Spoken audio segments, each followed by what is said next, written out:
I really appreciate having Federal Ammo on as a sponsor for this show. They've been a great ammo company for a lot of years. They're really good about working with new media, which I feel like says that they are very on top of things and very with it for a company that has been around as long as they have. And they just have a wide range of selection when it comes to ammo. Everything from their Federal Champion brand, which is a really good, affordable ammo for practice at the range. They also have their American Eagle brand, which is a really good, middle-of-the-road, high-quality ball ammo, practice ammo, defense ammo, whatever you want to use it for. And then they also have really high-end defensive ammo and hunting ammo with premium bullet technologies and all the good stuff. So you got the full spectrum with Federal Ammo. They always seem to keep a lot of it in stock, and it's easy to find. Just a great company. Really happy to have them on as a sponsor and really appreciate them. Thanks for tuning in to another episode of Gun Culture Radio. The sponsor for this podcast is SDI, Sonoran Desert Institute. You can check them out at sdi.edu. It's a really cool opportunity if you're interested in being a gunsmith. They have some other firearms technology degrees. Just check out their website. They do take GI Bill, so any veterans out there, it's a cool opportunity. You can't hate a job, in the gun industry. I assume a lot of people listening to this show are gun nuts just like me. It's cool to be able to have a job doing something that you love. Turning a hobby into a job is the true American dream. It's not 2 cars in every garage and a white picket fence. It's having a job that you love. That's the American dream right there, and that should be everyone's dream. That should be the human dream, not just the American dream. Anyways, check that out, sdi.edu. Really appreciate them for the sponsorship. This show is not cheap to make. So anyways, appreciate that and hope you guys enjoy the show. All right, we're back on the radio, and we've got a friend of mine, Chad Riden, comedian and former mayor candidate. America's favorite comedian of all time, Chad Riden. Thank you. Yep. Ran for mayor of Nashville. That was unsuccessful. Yeah. What happened with that, man? How did you not make that happen? So much stuff happened. Now, today is Super Tuesday. There's an election going on right now as we record this. And it just brings back these horrible memories because I needed a job. Yeah. And the mayor job was open in Nashville, and I thought I'd swoop right in. Well, it turns out I needed local. I took my petitions to local comedy fans at shows and got them to sign them, but turns out none of them were registered to vote. A big surprise there. Yeah. Like 99% of them for legalization of marijuana, 1% of them registered to vote. Yeah. So it didn't. But I also think there was a little bit of trouble over at the Election Commission. I'm going to do an experiment because I voted for myself in that election and the runoff and the main one. And I went to the Election Commission and I requested the breakdown of who voted for what candidate at each precinct. Yeah. And I got that, and there were no votes for me registered. Really? Yeah. And so I thought, I contacted my lawyer, and I was like, hey, man, this is interesting, because he ran for an office, too. He's ran for office a couple times himself. Adam Dredd, a former comic, now a lawyer in Nashville, and he's ran for, councilman at large and stuff like that. And so he had some experience with the election. And so I asked him, I was like, hey, man, what does this mean that I'm, and he's like, you know what, you should call this lady at the Election Commission and ask her how that turned out. Because all the votes are there for independent candidates, write-ins, everything. Man, I'm not on there. And it's like, what happened to my vote? Yeah. What happened? Because I voted for other people, too. Yeah. I voted for the 3 different issues we were voting on in Davidson County, and I voted for other candidates for whatever, the Senate races and stuff like that. And I was like, oh, what happened to that ballot?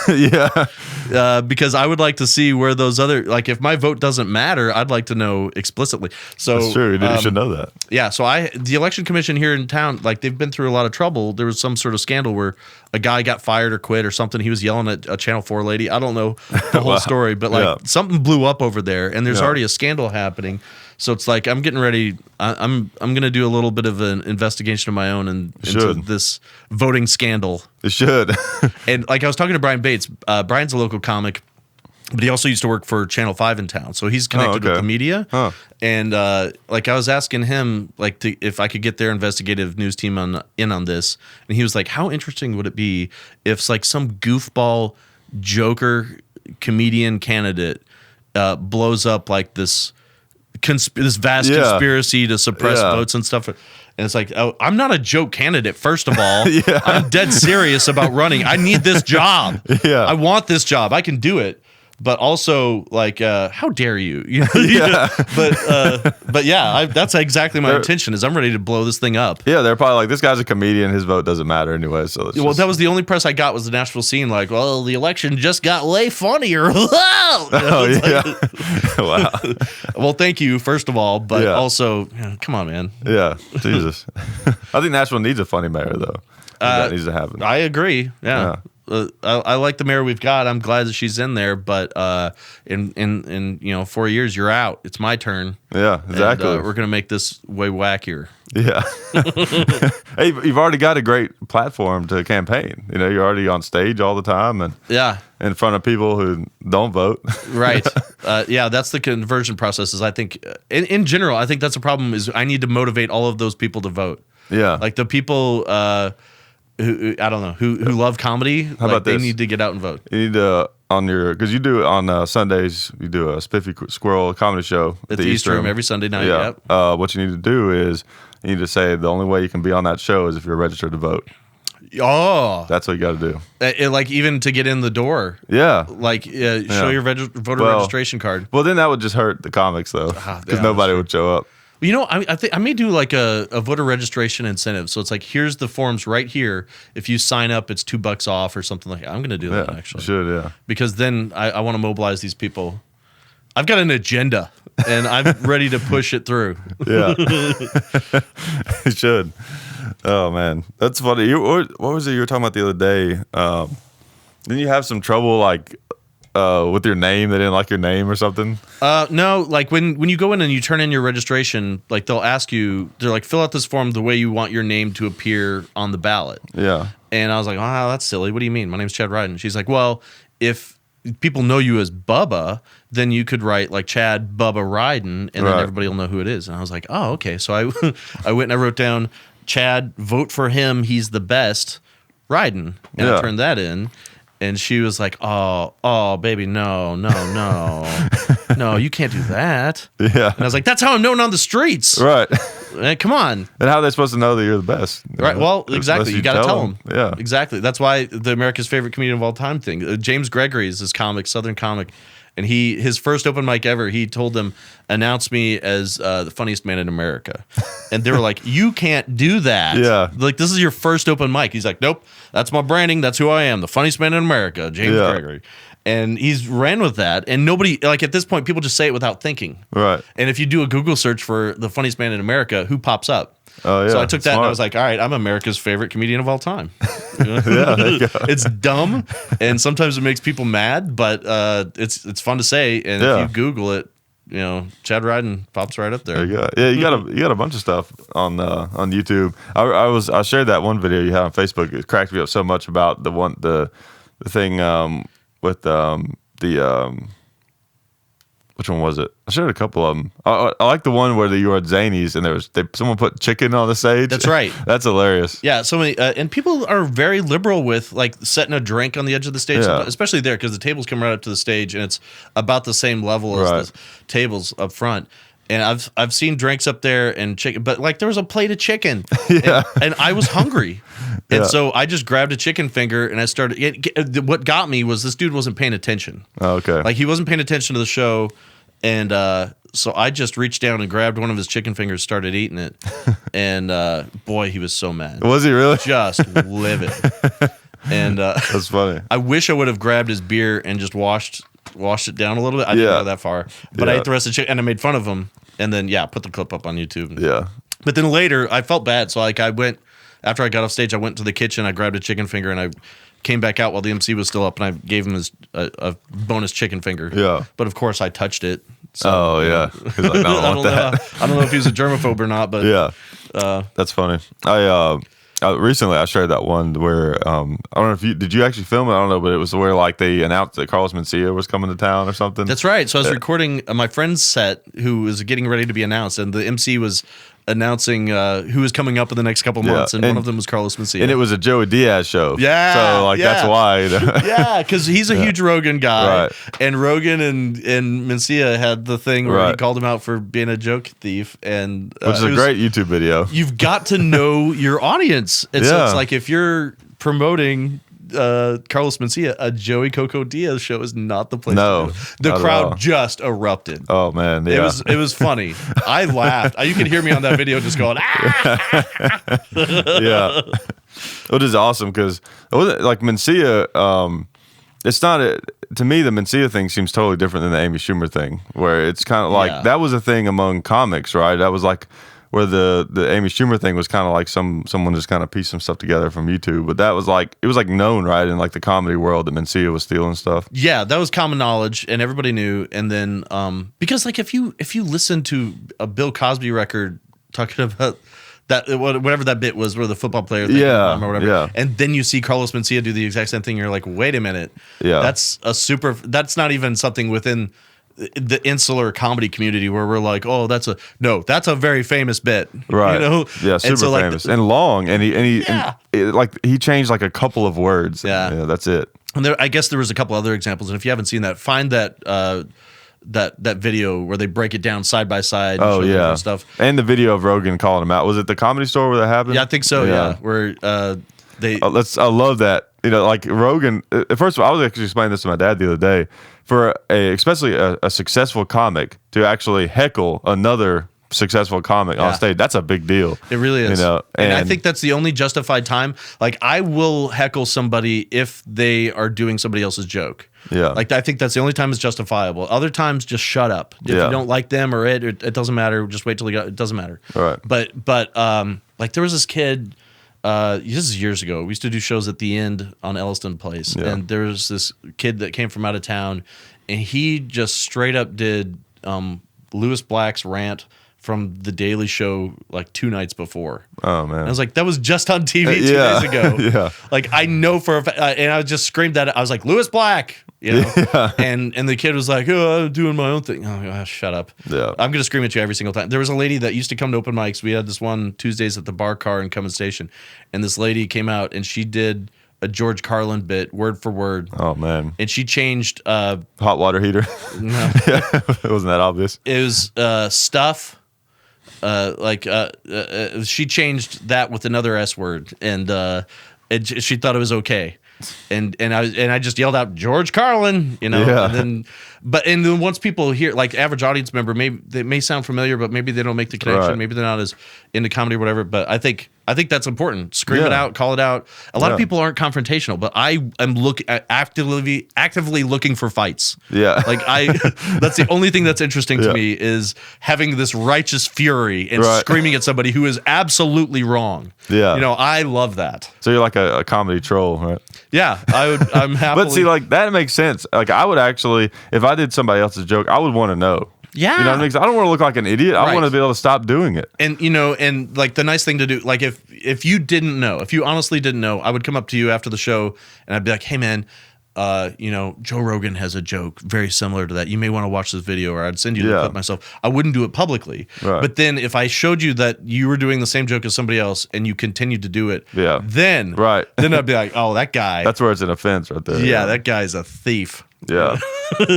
Yeah. And that doesn't happen very, very often. Yeah. And I noticed one thing. There was some guy that I don't think I've seen him in forever, but I saw him at open mic a couple of times, and one of those new guys that just kind of washed out, I think. And I was just like, Jesus. I mean, he basically he took one of Mitch Hedberg's punchlines. Wow.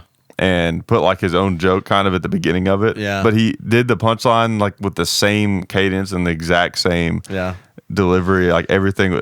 Like you can't, like if you copy Mitch Hedberg, it's so obvious. Yeah. You know? It's so obvious. That's one of the fun things to do is watch new open micers and try to guess who their favorite comedians are. Oh yeah. You can usually tell like, there's a Jeselnik. Yeah. You know, that and 10 years ago it was, oh, that's a Stanhope disciple. That's a Dave Attell disciple. Or, and before that, like Patton Oswalt or Bill Hicks. You still get a lot of those. You still get a lot of people having a mini revolution going on every single set. Oh yeah. Yeah, definitely. But what do you feel like mine was whenever do you feel like I mirror somebody? No, I like nothing struck out to me where it's like, oh, he's doing so and so, or you know.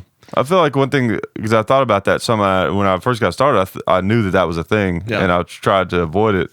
And of course, my favorite comic has been Bill Hicks for a while. Yeah. And I didn't always know about it. I actually didn't discover him until like a few years ago. Yeah. Became like instantly a fan. And it kind of worked out because like my personality is so much different than his. Yeah. You know what I mean? Yeah. So like he's my favorite comic, but there's really not much of a chance of me imitating him because I can't, no matter how much I wanted to. Yeah. So I feel like that kind of helped a little bit. Like when I started off, I was writing like slash and burn dead celebrity jokes and stuff, like flipping through TV Guide and making fun of whatever's in there. Yeah. Because my hero was David Letterman, and that's what he kind of did, was these monologue jokes for late night TV. And I mean, it got me good at joke writing, and that's a great skill to have. You could sell those jokes to all kinds of different outlets. Drew a blank. Well, morning radio, you could sell morning radio. Yeah. Like you could freelance for Saturday Night Live or any of those late night talk shows. A huge market for that kind of material. But then again, like it has to go away. Like if it's news stuff. Yeah. Oh, Cody Marley. That's what I was Cody Marley. Yeah. So he's an awesome local comedian. Yeah. Cody Marley used to write for Jay Leno's Tonight Show for years and years and years. He would submit jokes as a freelance writer. Yeah. And you get one on, you get paid, and you get all the fun associated with hanging out with Jay Leno whenever you go to LA and stuff like that. And so see that there's a huge, and that's a nice credit to have and all this other stuff too. I got a buddy, Keith Alberstadt in New York, and he still writes for Weekend Update on Saturday Night Live, and he wrote for Jimmy Fallon for a while. And that's cool. It's great, good money, and it's nice to be able to say, as his joke has been heard on Saturday Night Live or whatever. Yeah. But I realized I was like, I'm not building an act that I can do because this stuff is disposable, and in 2 weeks it's not news anymore. Oh, yeah. So it's like I started writing more about my stupid life and the horrible decisions I've made, and that's when I really turned a corner and started getting a lot of work and stuff. Yeah. It was much better. I love how you have that almost like Doug Stanhope-esque kind of thing where you were joking last night about being live blogging or whatever, but I like that, how it's just like you feel like you're just up there talking and then jokes happen. Yeah. You know what I mean? I like that. That's my favorite way to write now, is like I'll have an idea, like the crap I did last night. It's like, okay, these are 2 or 3 stories maybe I've told a few times, but I'm just going to go up and I'm just going to not kind of censor myself. I'm just going to rant and see where it goes, and I'll record it and I'll listen to it later. And if 2 or 3 things got a laugh or were interesting to me, then maybe I'll go back and I'll punch those up and try them again throughout the week and see if I can't refine that down into a 2 or 3 minute thing that I can then do Sunday on my booked show. Yeah. Where I try to be a little more together and planned out. But still, I try to keep that one loose too. So. Right. I'd like to be able to do that, but I don't know when I write, it's like not having enough punchlines, or at least attempts at being a punchline. It scares me. Yeah, that's good. I don't know why. It's just like it terrifies me. It's like, oh my god, there's like 2 lines there, and I've not tried to be funny in that line. But see, that's good. Like that's my downfall. Is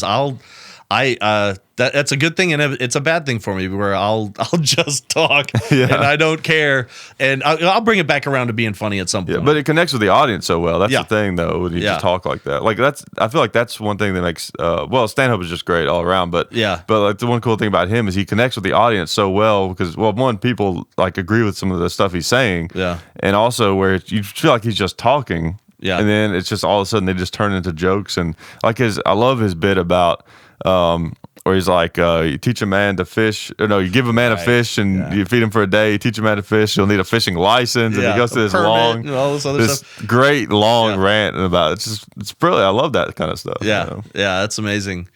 I mean, I try to riff stuff out like that and try to be loose. I want to come across as like a guy, your buddy across from you at the campfire keg party. Yeah. Like that's what I want to convey is like, it's loose, it's fun, and we're just screwing around. Yeah.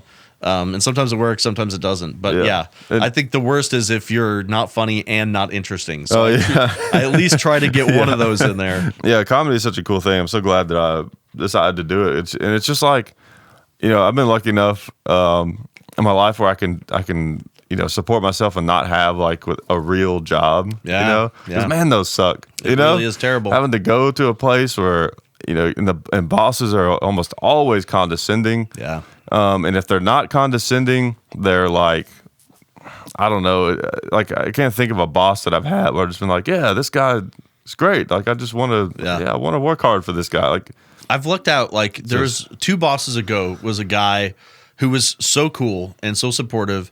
And I told him, in the interview, I was like, I'm a comic. I'm doing this for money. And I'm hoping to, like, I went through a bankruptcy and divorce and foreclosure like 4 years ago. Yeah. And I told him, I was like, I split up with my wife and I'm losing this house and I want to buy a place. And so I need money and I need a job to be able to get a loan and all this other stuff. And that's why I'm here. But I'm as soon as it hits 5 o'clock, I'm out of here because I've got shows to do. Yeah. And that's what I care about. Yeah. And he was cool. Like, sometimes if you're up front with people, they're like, yeah, that's fine. But sometimes people who have adopted that corporate lifestyle, Right.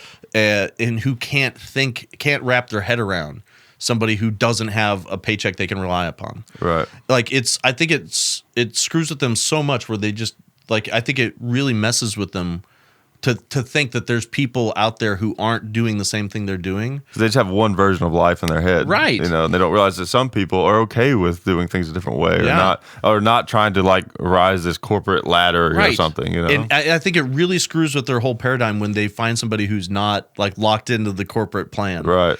The last people I worked for were like that, where they were just like, what? I don't, this makes me uncomfortable. Yeah. Well, the crazy thing is, like, you started some, let's say, lower level job, and you try to work your way up. The thing is, you might make a little more money depending on what it is, but the job gets, like, harder a lot of times. Yeah. The further it's like you earn more responsibilities and like liability. And liability, and the money rarely matches that. Yeah. That's the thing. It's like you gotta work so hard for so long and so many places to get up there, and it feels like you're treading water. With so many jobs. Certain we need people to build our cars and stuff like that or whatever, and those are good jobs for people that need them. But it's just like, it's so great to be able to do something that's more like artistic and stuff, where you can just have fun and say what you want and be like yourself.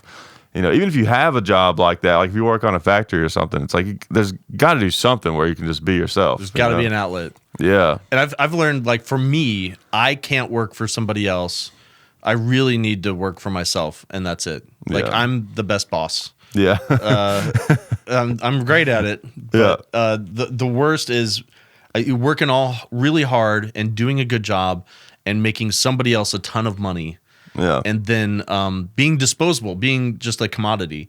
Because I was working I majored in broadcasting, was working in radio and TV, and I realized it's like, no, I really want to do comedy. I was doing this career path because that's what David Letterman did, but this, he quit his TV job to go do comedy. Right. So it's like, I need to do that too. And so that's what I did. But then, like, I started picking up web development work and video editing and stuff like that, and then and I still sometimes will do websites for people. And the last couple jobs I've had have all been web development. Did you build websites? Yeah. Oh, I might need to talk to you then. Oh, good. Not that we're not already talking. Yeah, I'd rather do it for you than for some corporation, because it's just not, I don't know. Just working for old fat white guys. I'm so tired. I want to work for this old fat white guy. Right. Yeah, exactly. So yeah, because you're already your own boss. So then it's like you got 2 bosses. Right? Yeah. When you got a boss, that was stupid. It's fine. Yeah. I mean, it's great. I love it. And the people that are listening to the show right now are some of the people that allow me to do this, which is amazing. And I can't thank them enough. Yeah, that's the best. Like, and that's what's so crazy about doing these live shows is I'll go out and immediately if you're doing well or not. Yeah. Like, I don't have to wait for a year-end review for a guy to then snipe me and be like, well, we wish you'd do the thing better, or well, right. No, I'll know immediately if they like it or not. Right. And then after the show, like, so many people will come up to you and buy a shirt or a CD or just shake your hand and go to your website and follow up. Like, I tell people, I'm like, man, I would rather you tip the waitress who's working so hard for nothing. I'd rather you tip her than give me your money for a CD. Please, I've put my CD up on BitTorrent immediately. Go download it. It's free. I don't care. I don't want to make any money off of it. I would rather have people as fans. Right. I would rather have a fan base who will come and see me live, because that's what matters. Right. I need butts in the seats. You have everything I've ever recorded. I don't give a crap. Please spread it around. Yeah. Give it to everybody you know. Right. I need you to come to live shows, though. And that's how you do it, is by giving them that stupid album for free. Right. They have to have some reason where they want to come. Yeah. Yeah, exactly. And if you want to buy a physical copy of it, fine. That's great. And thank you. But download it. Yeah. I do. I steal everything online. Yeah. I don't expect you to not steal my thing. I'm glad you like it that much. Take it. Well, that's the beauty of medias like YouTube and stuff like that, where it's like people don't have to pay for it. It's free. I mean, we have advertisements, we do sponsors and stuff like that because we have to make some money to to keep it going and stuff. But yeah, it's like that. The world is changing. You know what I mean? When it really is, when it comes to that kind of stuff, people honestly. People give marketing a hard time, and sometimes it's kind of like there was that Bill Hicks thing about it. And kill yourself. Yeah, it was a great bit.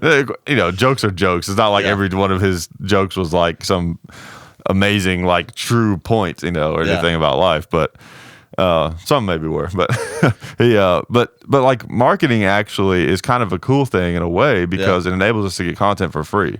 Oh, yeah. That's the thing, because stuff has to be paid for one way or another. Yeah. And I would rather sit through an ad on something and then get to just watch what I want to watch. Because if I really want to watch it, then I don't care to watch an ad. Right. But one thing, though, I want that ad to be like over with. That's one thing I like about YouTube is usually the ads, it's like you watch it and then it's done and then you just enjoy the content. Yeah.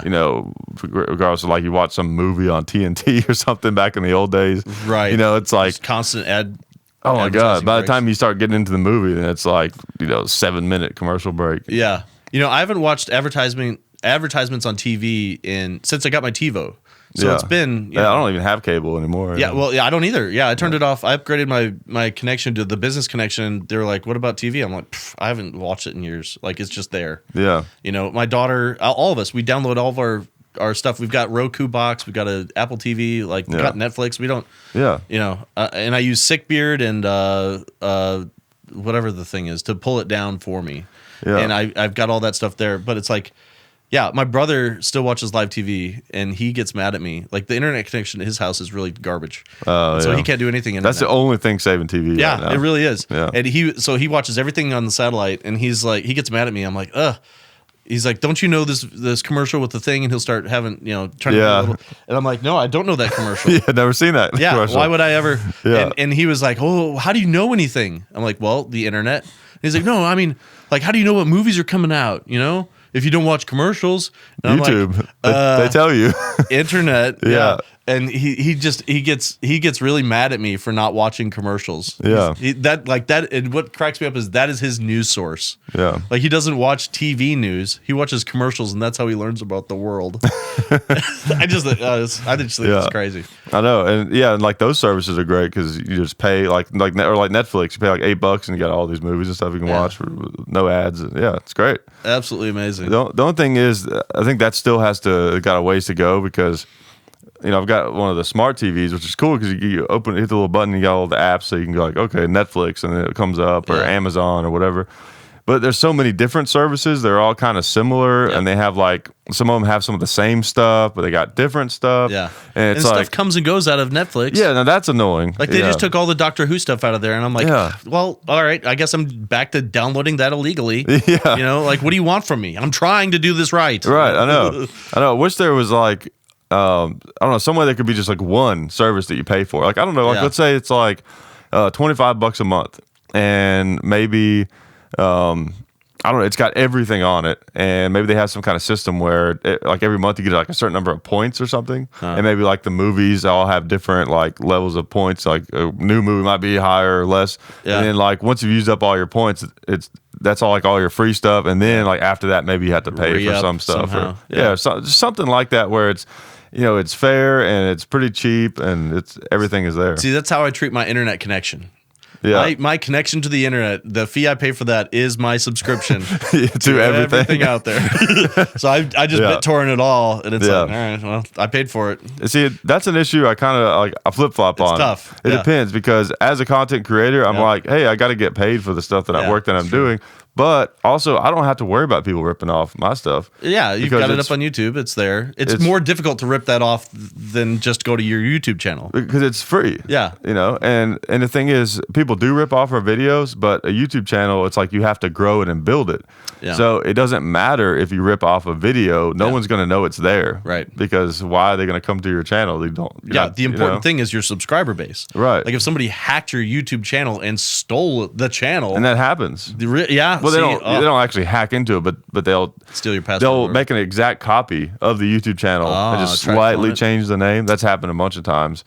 But you'll go to it, and the videos will have like 3 views or something. Or 4 views. So it almost doesn't matter because like you make your money off of advertising through the YouTube channel, right?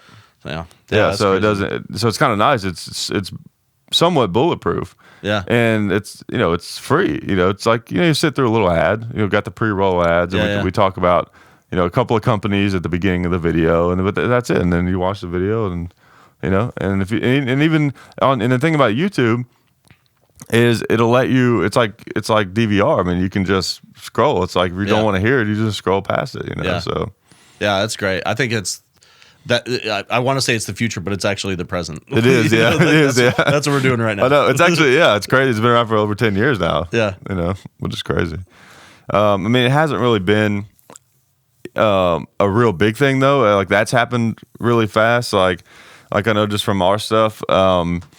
It took a long time to get recognized as something serious, because we actually like here's the state of old media versus new media as far as like my experience of it. The biggest TV show like in kind of the gun world, I guess, or network would be like the Outdoor Channel. Okay, right? They have a few like decently popular shows on there, but the thing is, their most popular show on the Outdoor Channel. We doubled their amount of ratings. What? Right? So here's the thing. The Outdoor Network, on one of their shows, they recently interviewed Donald Trump. Yeah. If we sent Donald Trump an email, we would like you to come on our show. Not that we really would. Right. But just just to explain this, they would laugh. Yeah. What? Like some internet garbage? Yeah, what? A YouTube channel? Get out of here. Yeah. When it would actually get more exposure. That's so crazy that you say that. And I think that's starting to change because like Obama went on WTF with Mark Maron. Yeah, he did. Yeah. Like that's amazing to me. Like the standing president was on a podcast. I know. Like that's mind blowing. It is. But and he was on Jerry Seinfeld's show. That's right. The Comedians and Cars doing comedy. Coffee. Yeah. I think that's crazy. But you're right. That perception of, we've got a TV show. Right. Versus some internet thing that's doing double your numbers. Right. One thing that helps, those guys like Mark Maron, like he actually had a show. He actually had an actual TV show with his podcast. Yeah. And he's a long-time successful comedian and stuff like that. So it's like some of those guys, they have some name recognition. Right. Which kind of helps. But with us, we don't have any name recognition other than just with what you've built yourself. Right. Which I think is, it's how it's always been done. It's just a different medium now. It's like people talk about Louis C.K. He's doing a show right now, Horace and Pete, I think is what it's called. And it's basically an hour-long play that he's filmed, and he's putting up on his own website every Saturday an episode. Oh, I haven't heard about that. It's great. It's a legit great show. Who's the guy from MASH? Pierce. I don't know any of those. I'm blanking, but he's on there, and Louis in there, and Stephen Wright is in there. A small role, but hilarious. Everything he says. Kurt Metzger's on there. A couple other people too, and the mom from Sopranos. I forget her name. Oh, yeah, I know you're talking about though. I can't think of her amazing name. Actress. Yeah. So they're all on there. It's a great ensemble cast. But yeah, he's selling these episodes for $5. The first one is $5. The additional ones are $3. He's been selling his own specials on his website and his own albums released through his website. And people are like, this is the new way. Yeah. He's his own network. And it's like, well, that's true. But Louis C.K. was already super duper famous. It's true, yeah. And the way he did that was by making short films and releasing them and then working within television and getting out on companies. Well, that was the old way to do it. Right. The new way is more of what you're doing, the YouTube do-it-yourself channel, and then you've built your own brand up. And then if you wanted to sell something on your website or release this and it was a fee, you could totally do that because you've amassed that fan base and you've got all those people. But yeah, it's so funny because when Louis started doing that, releasing specials on his website, they're like, see, this is how it's done now. Yeah. Young comics take note. film your own special, put it on your website. Yeah, my website has 10 to 20 viewers a day. Yeah, it's a little different. I ain't Louis C.K. by any stretch of the imagination. Yeah, but yeah, you use something like YouTube, build up that network, and then you can do something like that. Yeah, and one of those viewers a day is probably me looking to see what open mics are going. It's me hitting refresh. Yeah. Why is this broken? I got to fix it. Yeah.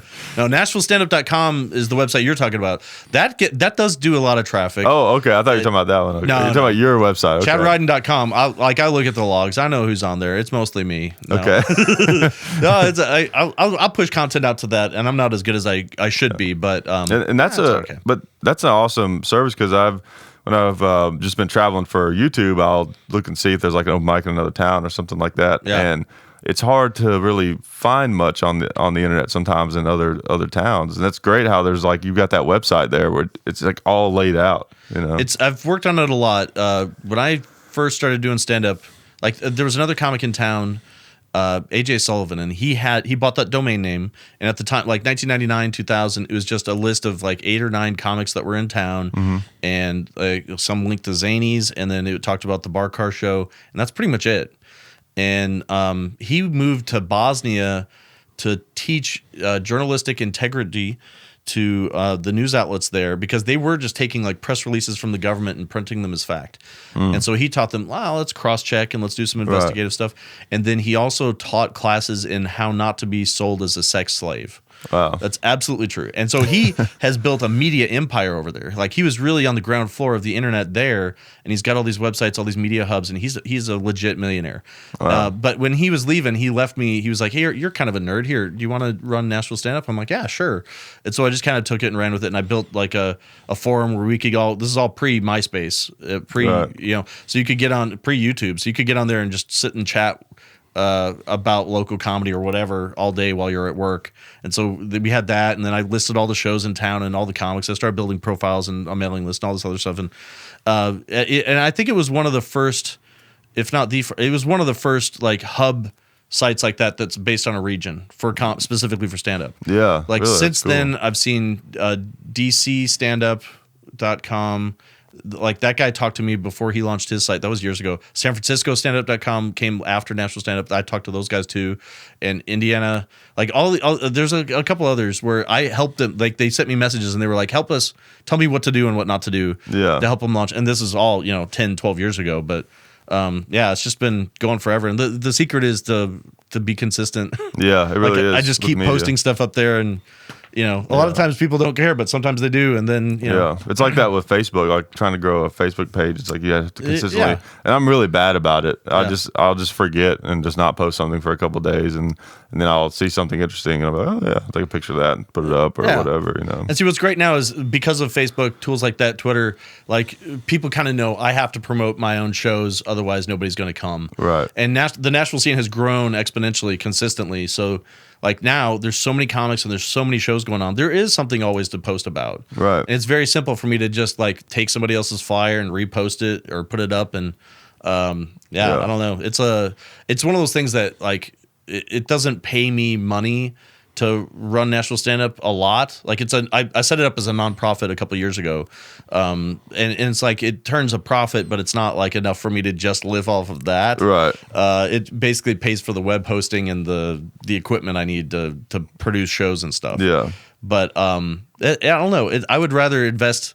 Like it seems like a good investment to me. Like we were talking about earlier. Like if everybody in the scene looks good and is able to have access to these audiences out there that want to be entertained, it's so much easier to have a platform and to help people. Like I would like doing that. It makes me feel good to promote, like, because there's some guys that are really brilliant, but they're not, tech savvy. Right. Like they don't have a decent website. They don't have anything. And it's like, it's so easy for me to promote that guy and be like, this kid's brilliant. You should check him out. Yeah. And that helps me in the end because it's like, I've got shows around town. If I put brilliant people on them and I tell people about them, like I'm going to benefit from that. Like, I'm going to have better audiences at my shows. Like it's just, it helps everybody to help each other. Yeah. And decentralizing things. That's the advantage of this new media, where it's like it's not all centralized in one avenue, like the local news or whatever TV shows and all this kind of stuff. Yeah. And it's like a good and a bad. It's like one way, it's like everybody's kind of more on their own, with that kind of stuff. But if you actually form like little groups, you know, and stuff like that, like I think. I know there's some comedy scenes. I know like Brian Redband, that's like the kind of producer of Rogan's show and stuff like that. He has that like comedy clan, where they like go around and do shows together and they kind of promote each other and stuff like that. Death Squad or whatever. Yeah, Death Squad. And like on YouTube, that's a good idea, to have to work together and stuff like that. And it's just it's a great way to do things, and it's the way. It's kind of cool because that's the way our country is kind of moving. Yeah. Like I'm 90% like pro capitalism. I want to feel like I have a chance to be rich. I don't want anyone like taking my money and deciding what to do with it. Right. But as far as on a personal level, like what I decide to do, like I like the idea of decentralizing things and working together and bringing things back to like a smaller system, like with what is happening with businesses. Yeah. Like just look at Nashville. What's happened to Nashville in the past 10 years? Everything is being moved back towards like small businesses, local, and that kind of helps build up the middle class. It brings money back in the pockets of people. You don't have to be the head of Walmart anymore. Yeah. There's actually a market for, like people we complain about the coffee shops in Nashville and stuff like that, but there's lots of great little small businesses that are really cool. And like someone like me and you could never start a Walmart. Yeah. Like we have a better chance of winning the lottery than starting a Walmart. But if we really wanted to, we could probably have a decent little pizza place or some kind of thing like that. And it's so, how much cooler is that? Yeah. My brother's a mechanic, and he's been slaving away in like East Tennessee, working for other people, Pep Boys or Firestone or whoever, GM even. And he got really sick of that and kind of dropped out of all that and has been doing Shady Tree mechanic stuff. And I was like, that's so much cooler. I was like, if you moved to East Nashville and you got like a 2-garage old gas station and you converted it into Riden Auto and you really played up the homegrown, this is a local guy, that's him, that's my name on the sign. Yeah. Like people really buy into that. Yeah. They want to support the local guy. Right. And and comedy's been that way too, where it's like, I was saying earlier, like I can book people from out of town and I book great acts. My buddies from all over the country, I'll bring them in. But if I don't throw a couple locals up on there, nobody cares. Yeah. Like as great as these guys are, like they want to support the local stuff. And like that's the strength we have is each other. And it's like, I don't know. I love it. And it's so cool. Like you say, like the Death Squad thing is like that brand came out of nowhere. Like they developed that, right. And it's like, that's not something Comedy Central said, blessed with their airwaves or whatever. That's something like this kid did with his camera and his people. And that's all stuff within our power. You don't need Hollywood anymore. No, and I used to get mad at like the local entertainment rags and the local press for not like pushing our shows more. Like it seems like if you slap improv and music and comedy together, then they care. Right. But like a straight stand-up show, it's hard to get anybody to get interested in it because they're like, oh, it's just stand-up. Like, no, but it's a brilliant.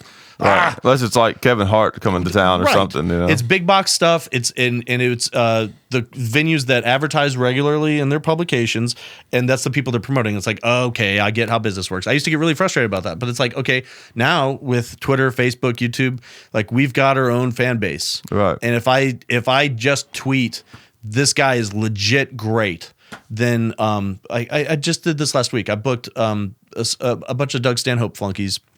Andy Andrist and Sean Rouse and Junior Stopka. When you say Doug Stand-Up flunkies, you mean like people that tour with him? Or yes. Okay. So these are his favorite comics. Okay. And like he had this group. They had this documentary called The Unbookables because these guys, they're brilliant. They're brilliant comics, but it's hard for them to have careers in comedy because they're such screw-ups. Oh yeah. But he kind of put them together. Well, anyway, 3 of those guys are doing a tour, and I booked them to do the Basement East April 1st.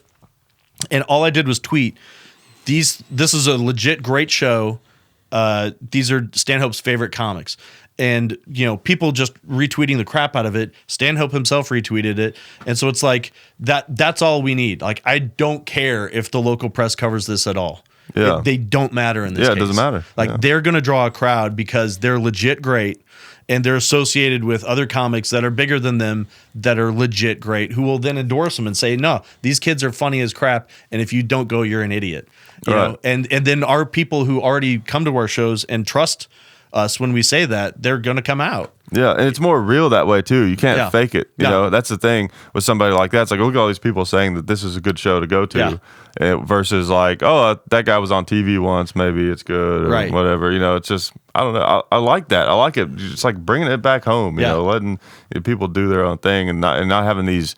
You know, Dad and I talk about this a lot. You know, because the thing we do, there's no gatekeepers. Right. That's the cool thing. Yeah. It's like you can just do it on your own. It's so amazing. And if people like it, they'll subscribe. And please do. Yeah. But you know, That's right. You have a YouTube channel. Yeah. Chad, what's it called? Is Chad Riden? I've got a couple. I've got Chad Riden, and then National Stand Up. So like that's what I'm trying to do. I'm trying to do. We've been broadcasting live from my house occasionally on the National Stand Up channel, and I'm gonna do more of that. So we've got this thing Sunday Night Stupid. We're gonna do the next one March 6th. That's next Sunday. Okay. So it's like what is it? It's gonna be 10 p.m. Central Time. And we'll do it for like an hour. And so we've done like 5 or 6 of these so far. Yeah. And we'll play clips, stand up sketch, and then we'll just be kind of doing stupid stuff live on the couch. And I just think, I don't know, that just delights me. Man, everybody needs a little bit of comedy and stupid stuff in their life. Yeah, you know it's just dumb. And like, so I want to do more stuff like that on that channel. But yeah, the National Stand Up and then the Chad Riden one's got all my stand up videos and stuff on it. And that stuff's great. Like we were actually talking about before we started recording. Like one of the things that annoys me about the gun culture. There's so many things I love about it. Grew up in it, but the thing that annoys me is people. They take it just overboard serious. Yeah. Now there's certain things about it that you do have to take serious, right? Like Safety. It's safety, number one. That's number one. And oh my God, it's so simple to be safe with guns. It's so simple, but still is. people will just, oh my God. See, I've had guns my whole life. My grandpa, I remember he had like several rifles and a shotgun behind the kitchen door because he had a 2-acre garden and he was serious about it. And so if he saw some animals out there tearing it up, he'd just walk out there and pop them. Yeah. And That's what you do. you know, he had to have that. And he had all kinds of pistols and stuff too. And it was just, It's just fun, they're just so fun. And that's the thing I try to remind people is like anytime a group gets attacked, whatever group it is, maybe it's not to say any time, but most times when some group of people is attacked by, by a society or whatever, they become almost more extreme. Oh yeah, because they feel like they're got to double down. Right, exactly, and that's kind of what's happened with guns. Yeah, to an extent. And there's certain parts of it that I agree with. Like I'm all about the rights. Like we need to fight for like our rights to be able to still have these things because they're trying to take them away from us all the time. Yeah.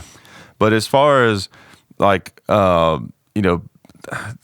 just get too intense about it, and it turns people off. You know what I mean? Like most people that have guns are just regular people, like you and me, just regular people that are interested in lots of different things. Mm-hmm. But the people who seems like are the most vocal are the ones that, and I don't have a problem with people who if you want to like whatever, train with your buddies and be in a militia or any of that kind of stuff. You're just doing it for fun. And, and that's part of the Constitution. There's a social aspect of it too. Exactly. Gun ranges, going over to your buddy's house, blowing some stuff up. It's great. Right. And you got people who are veterans and stuff, and it's a way for them to, because that was a big part of their life, a way for them to still stay on top of it and all that kind of stuff. Yeah. And then they want to be in better, shape and sharp to be able to defend themselves and their family. Like all that stuff makes sense. Yeah. But some people get so aggressive about it to where it intimidates people who aren't into that. Yeah. Like that's where it's bad. It gets nuts. And when politics gets involved with it too, that's when it gets a little scary. For me, like my dad's really out there, and he's really a big advocate of guns and stuff, and he's stockpiles, but like he also gets worried like every time they start talking about an election or electing a Democrat or whatever, he's like, they're gonna take it away, and he'll go down and he'll start buying all the ammo he can at the highest prices. And I'm like, dude, economically this doesn't make sense. Well, actually, one thing about ammo, that's actually one of the safest things to buy a lot of, because it just goes up in value. It does. It just gets more expensive and it lasts I'm trying forever. to convince him to reload. I'm like, dude, you should be reloading. That's like, true, this doesn't make any sense. It depends on what caliber you're doing. Like especially rifle calibers, you can save money, but some like pistol ammo and stuff, you don't save that much. Yeah. But yeah, I know people that have like hundreds of thousands of rounds Yeah. of ammo, stuff like that. But like that isn't so much what I'm talking about. Like, like honestly, I think sometimes buying can be good. Like every time there is some talk, like Obama, every time he gets on TV and talks about gun control, Yeah. which he does a lot, people go out and buy a lot more guns. Yeah. And it's kind of like voting with your wallet in a way. Right. And one thing that, we gun people hate is the politicians are so condescending about it. They get on TV and they're like, everyone supports this, like it's time to make the tough decision and go ahead and ban these types of guns. Like everybody wants this. Well, if everybody wanted it, then why do you have to tell us that everybody wants it? It'd already be done. Exactly. Like they talk about Australia and like the mass shootings they had there, and then everybody's like, you know what, we're just gonna get rid of guns. And like, well, that's a different culture. Right. It's a totally different continent. And another thing too that people forget about, it wasn't like they had all these mass shootings. Right. And then they banned guns and then they stopped. They had like one bad mass shooting. Big one, yeah. You know what I'm saying? It'd be like if there was a Simpsons episode where they dealt with this, but it was something like this. It was like there was a tiger that came through the neighborhood or no, what was it? Oh, damn, I can't remember it well enough. But this is the basic idea of it. If a tiger came through the neighborhood and we were like, oh my God, there's a tiger here. Yeah. And then I was like, you know what I think we need some kind of weird sound that keeps tigers away. And I set up some machine that made a weird sound and we never saw another tiger. It worked. Yeah. It's kind of like that. It's like just because they didn't have mass shootings afterwards, it's like it doesn't necessarily mean that that's why. Yeah. I just think like we've got ranchers in Montana. Right? And so like if they don't have a rifle on their back, like their cattle are endangered, by whatever the bear is wandering through or whatever's going on. Exactly. Like there's different situations where it's like, we're not going to get rid of guns. That doesn't make any sense. It doesn't seem practical. And also the people you're going to be taking guns away from have guns. Like, exactly. Yeah. That doesn't seem like a good plan. The irony is it's going to take a lot of guns to take away the guns. Yeah. Like, I just don't see it happening. But I don't know. Like, it's always been fun and a recreational thing for me. Like, we lived out in the woods and like my family's from East Tennessee and my mom's family's from North Dakota. And then like we lived in Chicago for a long, long time. And then when we moved back to Tennessee in the late 80s, it's like I was just in the middle of the woods again. So it's like I immediately got a BB gun when I was 12, and then we all had rifles and stuff. And so like very quickly, like I had like my favorite gun was a Glock 22, the 40 caliber. I just loved it. I loved everything about it. Gun, and then I still got an SKS rifle. And those are so much fun. It's great. I love that round, that 7.62 by 39. It's so great. It's a great gun. Like my brother's modified his to have like a magazine clip. I just left mine stock. It's fantastic. And we got them cheap. Like I bought it when I was in high school. I think I paid under $100 for it. I think I paid like $80. Oh man, they're like a lot more expensive now. But there was a time when they were like, there was a time where people were almost buying them just for the firewood. Like that's how cheap they were. Literally like $30. Yeah, and mine was brand new, packed in grease. And it was amazing. And like the same guy I bought that from at the same time, he had a fully automatic AK, and he wanted $350 for it, fully automatic, pre-ban. And that's illegal. Yeah, and I was like, illegal. But I was like $350. I was in high school. I don't have that kind of money. I got $80 for this SKS, and I wish I would have bought that now. Well, no, because you'd be in jail. I don't care. I don't care. I think that'd be so cool. But Yeah, I want to get something full auto eventually. It's just that it's like it's so expensive to do it like that. If you ever got caught with something like that, oh my God, you'd be in so much trouble. But you can get them legally. It's just really hard. Yeah. Like basically, this is kind of how it worked out. And Reagan, for some reason, gun people love Reagan, but he did. He actually helped pass some gun control stuff because he got shot. It was really annoying. Well, yeah. Well, that's another thing that's annoying. It's like, okay, yeah, you got shot, but that doesn't necessarily mean that all of a sudden guns are bad just because you got shot. That guy was the problem. You know what I mean? Yeah. It's like that's what kills me. Like there's a whole like we have a stigma about mental health here in this country and a lot of places. And it's like, all right, if we keep the crazy people from buying a gun, but how do you know who's crazy? Well, I don't know. That's the thing is like the thing that frustrates me. It's like, okay, I know I'm a nice person. I'm not going to hurt someone. Yeah. Right. So why shouldn't there be a way for me to get to have a gun? Like, we're not children, right? Like with children, you have to not let them do things because you don't feel like they can handle it, right? Even though they maybe could, but you just whatever, Yeah. But like, we're adults. Like, some of us can handle things that others can't. Oh yeah, right. So there has to be a way to where we can let people have things that they can handle. But the problem is, you don't know. Like, you talk about the universal background check thing, right? Which to me, on the surface, it sounds like a great idea. Like, of course, we don't want crazy people to have guns, so let's do a universal background check. The problem is, sometimes crazy people, a lot of times crazy people, you don't know they're crazy. They don't have a record because they're super charismatic and they're able to scam their way through life. Right, and a lot of these mass shooters, that's the only crime they've ever committed. Yeah, right. So that doesn't really work. And the thing is, like, my thing is, I mean, maybe it's an extreme view to have, but I always feel like just let everybody have, not like children, of course, and like there's probably some people that's just maybe it's real obvious and don't let them have a gun, but for the most part, let most people have a gun, because the problem is, if you try to stop bad people from having guns, you may stop 2 bad people from having a gun, but you're going to stop 10 good people from having a gun. You know what I'm saying? Yep. So, like, what you want is, you want a ratio of good people, a really high ratio, and it already is, but you want the highest ratio possible of good people having guns to bad people. Yeah. And then there could still be a mass shooting. Sure. Right? But there might be a chance, at least, that somebody would have a gun, as they always happen in places where you're not supposed to have one. Right. Right. And then, like, what's that going to stop you? Like, oh, I'm not supposed to have a gun there. I guess I won't kill 13 people, So it's I don't even know. It's a mess, I don't know how to even go about like fixing any.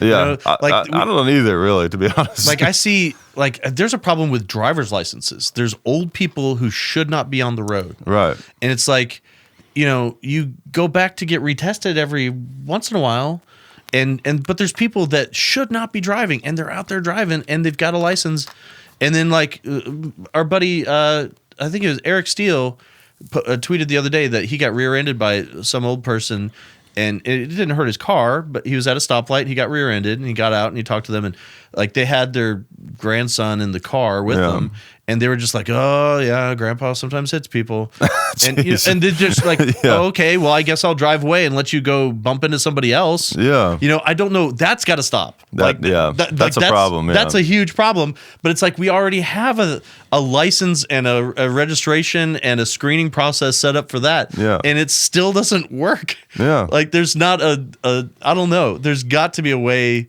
I'm just more anti-old people than anything right now. Yeah.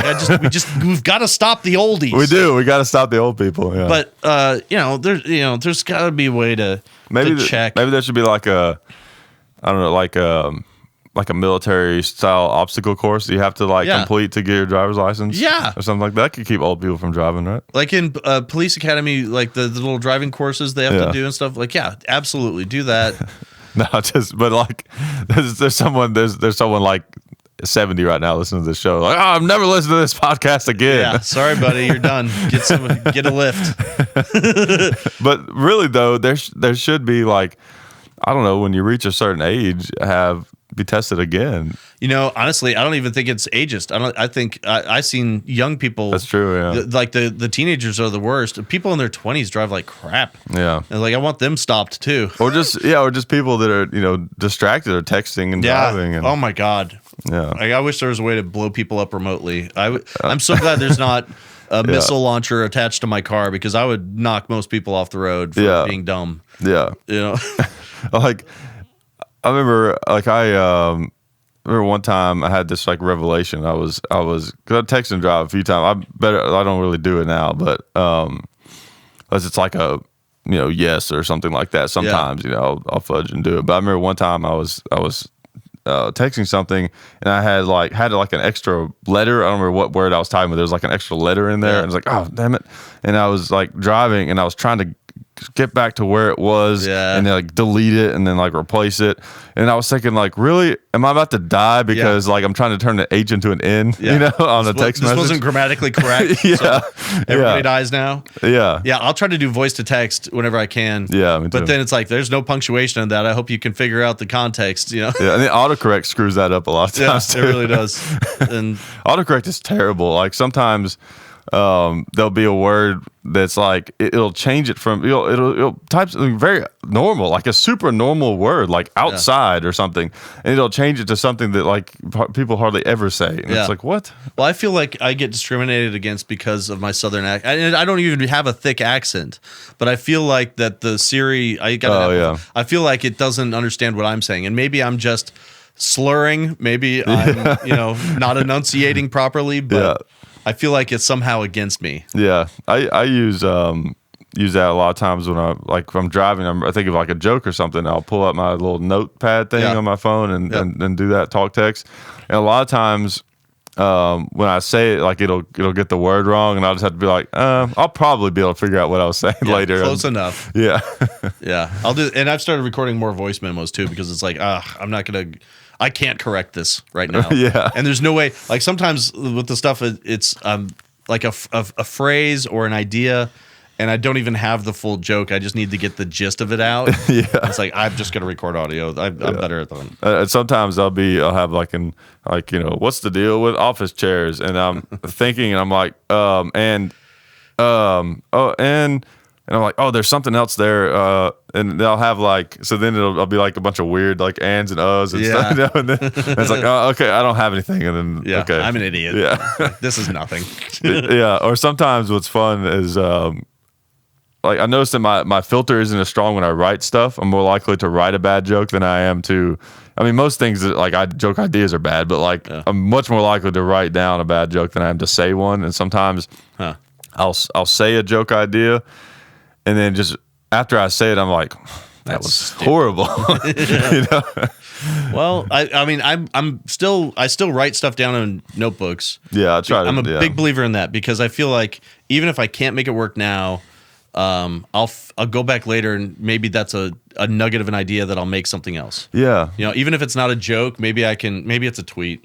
Yeah. Maybe it's a sketch I can write. Maybe it's just an idea that I'll figure out later. But I've gone through old notebooks whenever I'm down on not having anything new. Yeah, I'll go look through old stuff and see if I can't find something. Yeah. I've gotten to the point now, I talk about my life so much that I get mad at myself if I sit and play video games too much. Like, I'm not doing anything. Yeah. I need to get out into the world and make some horrible decisions so terrible things can happen to me. Right. So I've got stuff to talk about. Those are always the most fun to write about. There's something fun about turning something that really is true that happened into a joke. Yeah. And it's fun. And a lot of comics do that. And it's funny, whenever I was just a fan of comedy before I ever tried doing it, I always figured 90% of those kind of jokes are all made up. But it's funnier whenever it's real. It's like because it's true, So it's like it's gonna feel more real on stage, and then it's just like you change something, or sometimes you don't have to change something. Yeah. Well, my memory is garbage, so I have a lot of trouble remembering set lists or whatever. So I've tried to write in the last few years. I've tried to do real stories because I know my story. Yeah. I know what happened, and I'll punch it up, and then. I got arrested a couple years ago for stealing my own car back from a tow truck place. Yeah. And it's just... That's already funny. Yeah, it's something dumb I've done over the years. Like when I was in college in Knoxville, I got my car towed a bunch, and I got sick of it. And this is one company that does it, Cedar Bluff Towing, and their place is way out outside of town, 10, 15 miles. And then their lot is up against a wooded lot, and then there's a church on the other side. So what I'd have my brothers do is somebody drop me off at that church, and I would just walk through the woods and just sit there at the fence and wait. And then when nobody was looking, I'd hop the fence and then run down to my car, use my key to get in, and then just crouch down and sit there and wait for some rube to come in and pay for his car. Yeah. And when they open up those gates, I would just fire up my car and floor it out of there. Wait, are you talking about just a regular private tow lot? Yeah. Okay, because I used to work at the Metro impound lot. Oh, yeah, I don't think I could steal from them. Well, you probably could, honestly. Ooh, good tip. Not that I'm recommending it. No. That's not a recommendation. Next time it happens, we'll see. Yeah. Because I did that regularly. I just incriminated myself, but I stole my own car back, and then I would taunt them. I would call them up the next day. I'd be like, hey, my name is Chad Riden. I think you guys got my car.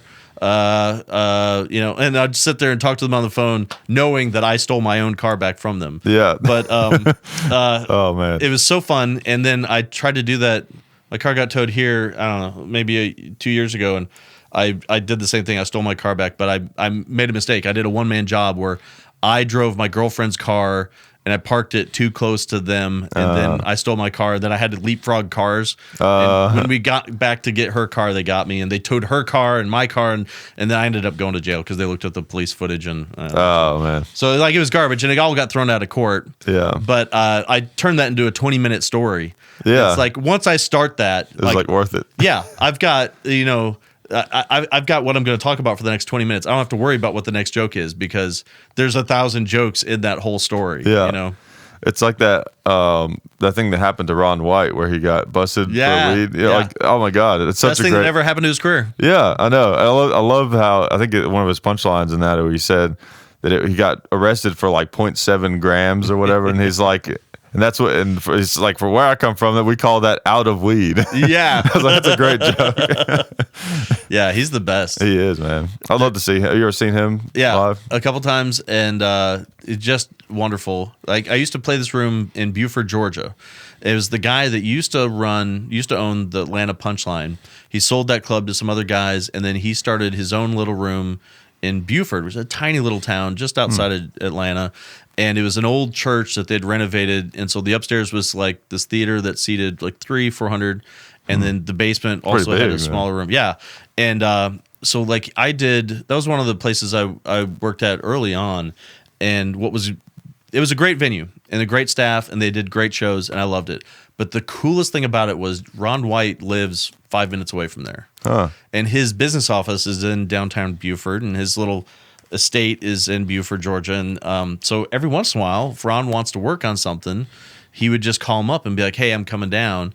And he would roll in. And then, the regular show is abbreviated. Right. And then they would just tweet out, or get on Facebook and be like, a special guest is coming. They wouldn't say, but everybody knew who. Right. And, they'd just, then Ron. And it's like, I saw him, the best time I ever saw him though was at TPAC or the Ryman, I forget. And it's so great. Like his opening act will do great and then get out of there. And then it just goes black and a spotlight comes up and it's just a bottle of whiskey and a glass of ice. That's awesome. Sit in an ashtray, sitting on a stool. And it's like, oh, we know what's about to happen. Yeah. Oh, just amazing. Yeah. Just so great. He's great. He's one of those amazing storytellers. Yeah. Like that's what I want to do. I've always really liked his style where he does tell stories and it's very real, but he has very punchy jokes too at the same time. Yeah. I've always really liked that. He's so solid. He's got this bit. I remember when he was coming to town a few years ago, and they kept playing it over and over on the radio, and I just never got bored of it. And it was about how he was like, I can't remember word for word, but it was like, in New York they found that there was 1,000 rat or whatever. 10,000 rats in New York, and he's like, why couldn't they have killed them while they were counting them? Yeah. It's like a dumb little joke, but I love that. Yeah. That kind of stuff. That's funny. Yeah, he's great. Billy Wayne Davis, a guy from Crossville, worked in Nashville for a long time. Then he moved to Seattle, and now he's in LA. But he sold a joke to Ron White. I guess he was doing some show, and I don't know how he got connected or hooked up, but Ron wanted to buy a whole bit. And they ended up in negotiations. He ended up buying just one sentence from him. Oh yeah, but it was worth the money. Yeah. I don't know. I thought that was really cool. And I haven't heard him I haven't seen him do it on TV. I haven't seen his act since he bought that. But yeah, it's neat to know that you could do that. Yeah, that's true. So you got to meet like a ton of comedians probably then. Well, I mean, I've been doing this over 15 years, so it's like I've been able to meet or work with everybody I like, essentially. Yeah. Like the only comic I can think of I haven't met is, I don't know, like super duper famous people, like Chris Rock or that level of fame. Like I haven't met those guys, but they were already doing like giant shows when you started or something. Yeah, the first comedy show I ever saw was Chris Rock at the Tennessee Theater in Knoxville, and I was in college, so like he was already playing theaters. Oh yeah, like the only time he's come through town, I think, is to play Bonnaroo. He did Bonnaroo that one time. But I wouldn't even he there's no way he would play Zanies. Like he would drop in and do a set, but that place would sell out in a second. Oh my God, yeah. It'd be ridiculous. Yeah. I guess you probably met Joe Rogan and some of those guys. I think we talked about I met Rogan, yeah. I've seen him several times. He's always great, always amazing. I don't know. Yeah, I love his podcast. It's fun. It's great. Like he's so smart. and so interested in so many different subjects. Yeah, and like Bill Burr is like that too. He's an entertaining guy. Yeah, I love Bill's podcast because he'll sit, like when he started that off, he was sitting in his car and he was screaming into his phone and getting himself all worked up. Yeah. And I loved everything about it. I still listen all the time. I think he's great. Yeah, I don't get to listen to his too much. Every now and then I'll catch like a clip of it where he's like ranting about something. Yeah. I need to listen to it more. He's so great at the rant. Like he's such a good ranter. Yeah. I mean, just amazing at that. And it's so funny to watch an idea start off as a 15-minute riff in his podcast and then turn into a bit that he's got, or something he's done on Conan or something like that. Yeah. Watching his ideas evolve and get refined down. Yeah. That's the coolest part of all podcasting to me. Like listening to comics do that. He has a cool gun bit. I think he did. I think it was in his last special. The one was black and white, where he's talking about how, I don't know, some guy was like, what did he say, was working on his house or something, and he shot like a 38 like behind some old car or something, and how he, like, when he shot it, like he couldn't hear anything. Oh yeah. And he goes into this big thing about how he wants to have like a 22 for self-defense at his house so he can actually hear and stuff. I was like, it's great because it's always nice to hear, especially a really successful comedian do a bit about guns that's not like anti-gun. Yeah. You know what I mean? It was just kind of like it wasn't really anti or pro. It was just kind of about guns. I was like, yeah. I don't know. It's just kind of nice because I'm used to like anyone in Hollywood or whatever. It's like they've always got to, act like guns are just like the worst. Anybody who. Well, my takeaway from this so far has been I got to write a good bit about guns. So then I can film that and put that up on your channel and blow the hell up. Yeah, you should. That's what I've got to do. I got to figure it out. I know Jim Jeffries has like a big anti-gun bit, and it's like, I don't judge people for their political views if I like, what they do and stuff. Like, especially with actors, like some people, they won't watch like a Matt Damon movie because they don't agree with his politics. Huh. I'm not like that. I don't care. Yeah. Like Neil Young, right? Hates guns. I agree with a lot of his stuff actually, but a lot of his views I would not agree with. Yeah. Love his music. Absolutely love it. I got like a ton of his records. Doesn't bother me a bit. Yeah. But for some reason, like sometimes with comedians, because it's like it's really them. Yeah. You know what I mean? Yeah. And also where Jim Jeffries actually, if he just had like it was like a little thing he did where he doesn't like guns, like whatever, who cares? Like even Brad Edwards. Yeah. He's great. I love Brad Edwards. Yeah. Funny dude. He has like kind of an anti-gun thing that he does. What doesn't bother me a bit. Yeah. But where Jim Jeffries made such a big deal out of it, and then even after that, like I've seen on podcasts, and he's like trying to uphold the whole like anti-gun rights agenda and stuff. It kind of makes it hard for me to really be a fan of him. You know, I'll say this: I've drank with that dude, and he should not have guns. Yeah. He's a lot of fun, but boy, he doesn't need a gun. Oh yeah, because little crazy. he gets sauced, and it's funny. Like I did a week with him at Zany's. This is a while back, and it's one of those things where it's like that is a drinker. Yeah. He showed up, like he went out to steeplechase. They did a steeplechase thing. Yeah, well, that's like all about drinking. Yeah, basically. So he drank all day and then came. And I remember the manager of the club at the time was really worried because he was faced. I'm sorry, I shouldn't have said. That's all right. We'll cut that out. Okay. He was plowed, and they were worried about him. And he's like, he leans over. She leaves the room, and he leans over to me. He's like, I'm drunk every time I'm on stage. Yeah. He's like, I don't know what she's worried about. Well, that first special he did that really got him big. Yeah.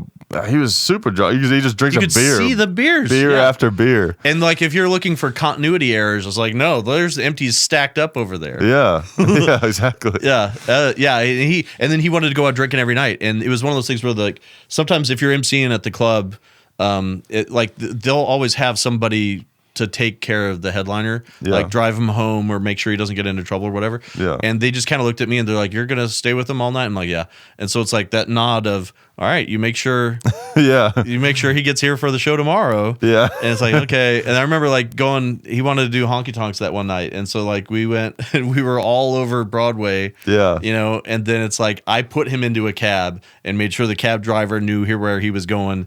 And then I felt safe finally, because it's like, gosh, that guy just a drunk and so fun. Yeah, I bet. So fun. I mean, he's a funny dude. Like he has some really good stuff. Yeah. It's just like he's one of the exceptions where he's so outwardly anti-gun. It's like, when someone attacks like everything that you're about, it's kind of it's hard. Like I'm like that with Amy Schumer, where I really liked her show and stuff, and then I think what it is it's like if you it doesn't bother me if you put some of your political views into your work and stuff. Sure. But it's like when you make it like a thing, where that's like part of what you do. Like with Jim Jeffries, I've seen a lot of stuff he's done on podcasts where he's just talking about gun control and how he supports it and stuff. And then Amy Schumer, the same thing. Oh yeah. And she's spoken out. It's like, it makes it a little hard for me to. For me, the line is what's funny. So if my political views start coming before the punchline, you know what I mean? Like are more important than getting a laugh, I'm not going to do it. Yeah. Like I'll talk politics or whatever. I'll make fun of people, but there's got to be a joke first. Right. It's got to be funnier than it is political because I just don't care that much. Yeah. You know what I mean? Like I'm a comedian first. I don't want to be a social activist. Right. Yeah. At all. Yeah, and I guess I don't really consider myself an activist, but like since it's guns, I mean, it kind of happens by accident in a way. It's something that you definitely want to stand up for because it's a part of your thing. Right, and it's like there's things like that rifle back there. It's like people don't want me to have that. Yeah. You know what I mean? It's like a thing that I grew up with that if the political system goes a certain way, like I don't get to have it anymore. Yeah. Like I just don't get to have that thing. Yeah. Or either that or it's like they're going to become super expensive and hard to find. Yeah, right. And that's the barrier to entry is money. Yeah. Exactly. I didn't even notice it. I saw like the scope or whatever that is on the top, and I thought that's a mic stand. No, that's an old. Well, I was actually talking about this one over here. No one's talking about banning these yet, but that's actually. You ever see that movie Enemy at the Gates? I don't think so. Okay, it was like a Russian war movie, but that's like a Russian sniper rifle from World War II. Nice. So, but what was I gonna say? I forgot. Oh, somebody take it away. Oh yeah, I was gonna say what you were saying about the political things and jokes. Like for the longest time, I didn't want to do any gun jokes because like people kind of knew that I was in the gun. I didn't ever want people to feel like I was up there to make it like a soapbox. Yeah, an agenda. You know what I mean? Like you don't want to go full Bill Hicks, and try to try to be like try to do that. So I was like, So I would come up with like gun joke ideas, and I would just keep throwing them out, and eventually, I feel like the ones I finally did, I was like, I feel like they were not like too obviously like some big political agenda. I mean, you know how I feel about it, but I don't know. I tried to, like you're saying, I tried to make it more about the joke or attempting to get a laugh than like putting out a message. I like we were saying earlier, there's so much diversity in Nashville comedy. Where it's like everybody's kind of got their own thing and they're talking about their own experience. Like that's something unique to you. Yeah. So like, eventually when you're comfortable, you can embrace that and do more stuff about that culture or, and it doesn't have to be a political agenda thing. It doesn't have to be very heavy handed. You're smart. You're a funny guy. So it's like you can do stuff about the gun culture that humanizes it and makes it personal for people where it's not, like a standoffish thing that some idiot would be like, he's talking about he likes guns, so I hate him. Like you can talk about guns and not be weird about it. I think. And I tried to gear him more towards like breaking up a stereotype about guns than really anything else. So it's not like I'm saying like promote arm your babies. Yeah, I'm not saying that. It's kind of like I've one of the jokes I actually put out, so I can say it. People have heard of the one about the suicide one or whatever. I actually put that one up on my YouTube channel. So people have heard that one about what I forgot how's it go. It's like the one about I'm talking about how most of the gun deaths in this country are suicides. Yeah. And how it's like we can't even wait for other people, to kill us, whatever. Right. But like that was more about like not promoting guns. It's like just making so a lot of people don't know that. Yeah. That's the thing. It's like 2/3. It's true. Like 2/3 of all the people who are killed by guns, they did it themselves. Yeah. You know what I mean? So some of the gun violence, it's like, how is the government going to protect people from what they want to do themselves? I mean, right. Suicide's already illegal, but guess what? Like nobody gets prosecuted for that. Yeah, exactly. And that's one of the things that frustrates me. It's like, have your opinion. Like just because someone disagrees with me, it doesn't mean that somehow like they're a bad person. It's like, or that I'm a bad person. Like I hate that idea that people just will like hate a person because they disagree. I hate that. See, and I think that's crazy. And I think our politics has gotten more polarized in the last 20 years or so. And it's unfortunate because there's people I completely disagree with about everything. Yeah. But I can still hang out and drink with them and have a fun time.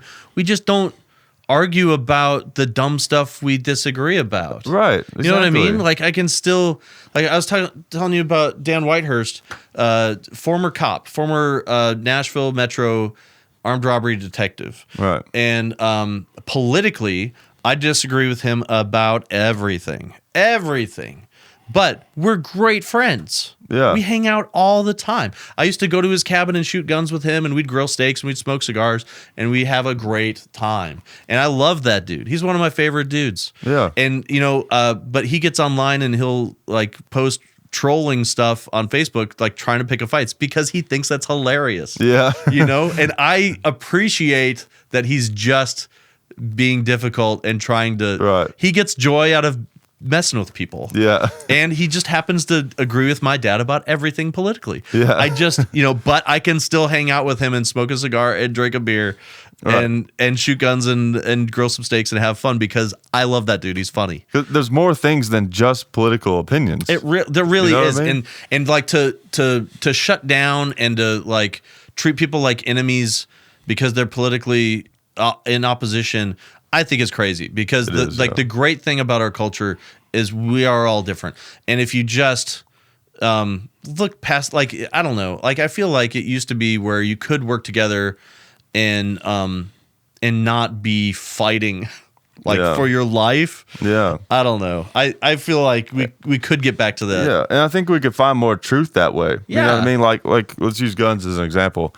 So like what I was saying about, like, I like to just, like, one of my favorite things is just to break up misconceptions, not so much try to force people to think a certain way. Yeah. Like the suicide thing, right? Like if you think all guns should be banned, you might have a different take on that, right? But at least you know it. You know what I mean? Like there are people, like I've got Michael Bloomberg's book, right? Because I like to hear what the gun haters, you know, I like to get inside info. And he actually, in his book, they're not afraid of that stat. That's something that they will promote as a reason to ban guns, right? Because they think that they could reduce the amount of suicides by limiting the availability of guns. Which I don't agree with that. People just jump off a building. Right, but at least, like, they know it, right? Yeah. So some people, they may not even be aware of that. Yeah. They might think that most of the people that die from guns are mass shootings when it's like a ridiculously small. Such a small part. Yeah. Yeah, most of it, it's like 2/3 is suicides, and then of that 1/3 you have left, I would say at least 2/3 of that 1/3, we're getting crazy with fractions here,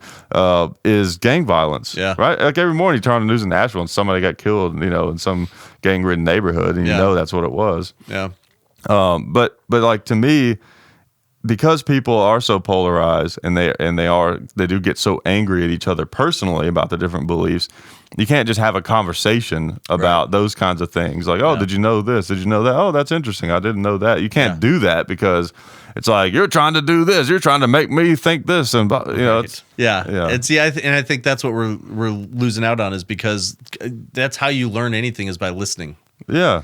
You know, and that it's frustrating. I blame the media. That's definitely a place where I'm all aboard with Bill Hicks on. I agree. Stuff that he said. It's like the media really, and not just, well, of course, media, not so much new media. It's more like the old media, the news, because their ratings are going down, and I think they double down by doing push button topics and the hot stuff where they can push people's buttons and get people all worked up. And that's the only way I think they feel like they can stay relevant, is by making people angry and making scared people furious. Yeah. And yeah, I think all of that. And I do think that's a problem too. I agree. Yeah.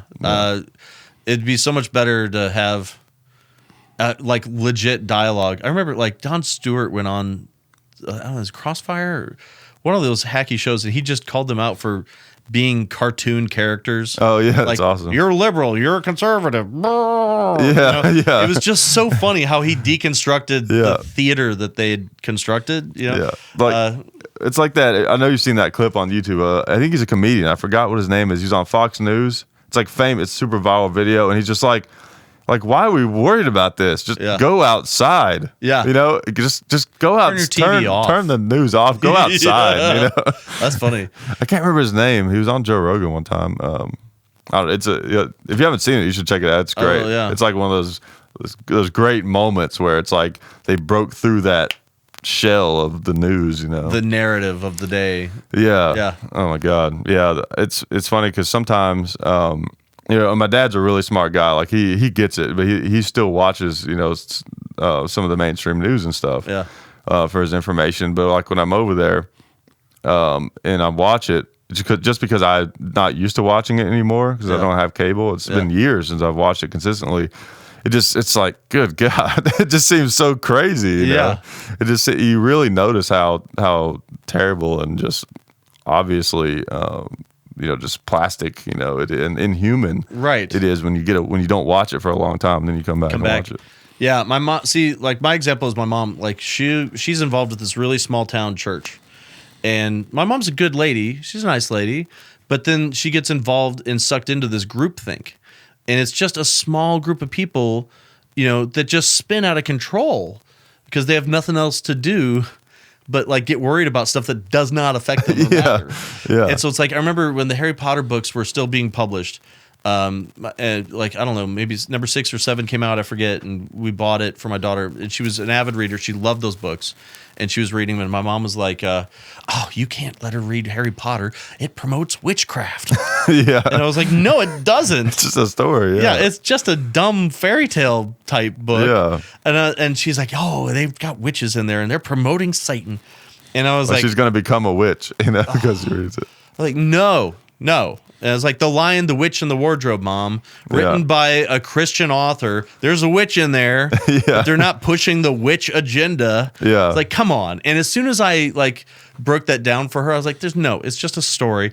Then she's like, oh, you know, you're right. And it's like, but all it takes is somebody she had to listen to me first, and then for her to be like, yeah, this is dumb. And then she dropped it, you know? It's like little things like that where she'll get caught up and all wound up, but then deflated by, you know, listening to somebody. Yeah, I know. When you calm down, you realize, oh, okay, well, that kind of makes sense. Yeah, but if you never come out of that bubble, like if she stays, like if I don't visit often and she's just around those little hens in that church, man, it just... all of a sudden you can't go trick-or-treating anymore. Or, you know? Yeah. It's like, come on. I know. It's like I know we'll say a certain family that exists somewhere that doesn't allow their kids to watch. They're older now, but didn't allow their kids to watch The Wizard of Oz. For the same thing. Exactly. And I was just like, I remember when I was a kid, I was like, what? I couldn't even wrap my head around it when I was younger. I was like, I didn't understand it. You know? Yeah, some of that is so crazy. And I'm a parent. I've got a 13-year-old daughter. I want to pay attention to what she's doing. But I can't police her all the time. Yeah. I can watch the logs on my Wi-Fi and make sure she's not doing anything dumb. Yeah. But like, you know, I saw that she went to 2 Girls, 1 Cup. And I was like, what are you doing? Yeah. And she goes, somebody said something about it and I didn't know what it was. And I was like, well, you fell into the same trap we all did. Yeah. We're all scarred for life. Yeah. And I was like, oh gosh. And there was a time where, oh my God, I can't believe someone even watched it. I remember, well, it was so one of my best friends, his sister's husband is a vet, and like I remember I went over to his house one time back when like that first came around, and he had this thing, he would get everyone that came over to his house to watch it if they hadn't seen it, and he would film a reaction video. Yeah, that was big. You know, that was like the thing. I don't think he never put it on YouTube or anything, but I remember watching it, and once I figured out what it was, at first I was like mortified, but like, what is this? I couldn't believe that I was actually looking at that. I was like, is that really what's happening? And then once it clicked, it was just like I couldn't even. It was like it was making me too sick. This can't be real to even look at it. And like, it's funny. You watch the video. I like stood up, like walked away, and then I was like, I can't do it. I think that's the right reaction. And I swear, for like a year after that, if it would even cross my mind, it would make me a little bit sick, and I would just have to like not even. Yeah, I hate to even bring it up, but it's like, anyways, it's one of those things where it's like, yeah, I can't stay on top of her. All I can do is teach her what I think is right and wrong, and you know, try to indoctrinate her as much as I can. But it's too late now. Like that kid, she makes her own decisions, and she's got her own ideas, politically, religious wise, everything. And so it's like my mom tries to cram her religion and her views down my daughter's throat, and my daughter will still like just be like roll her eyes, be like, "Oh, grandma's at it again." Like she's got her own thing. Yeah, you know, it's so crazy. But like all I can do is raise her the best I can.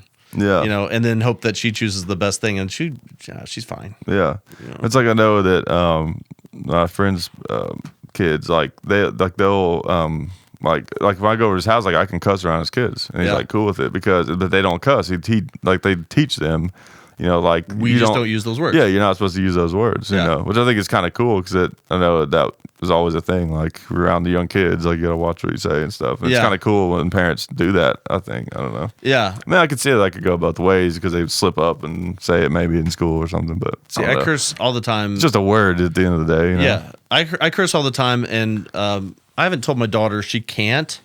But she knows that she will get in trouble in school or these other places if she does. So it's like she generally doesn't. But she dropped the F-bomb at the table one night by accident, and then was so embarrassed for herself that like she pretty much disciplined herself. Yeah, but it was hilarious. Yeah, like I'd never heard her do that before, but it was a total accident. Yeah, just funny. My brother's the opposite though. Like I was over at his place and we're drinking, and I forget what it was I said, but it was just a very pedestrian curse. Yeah. And he was like, "Oh, you can't say that in front of the boys."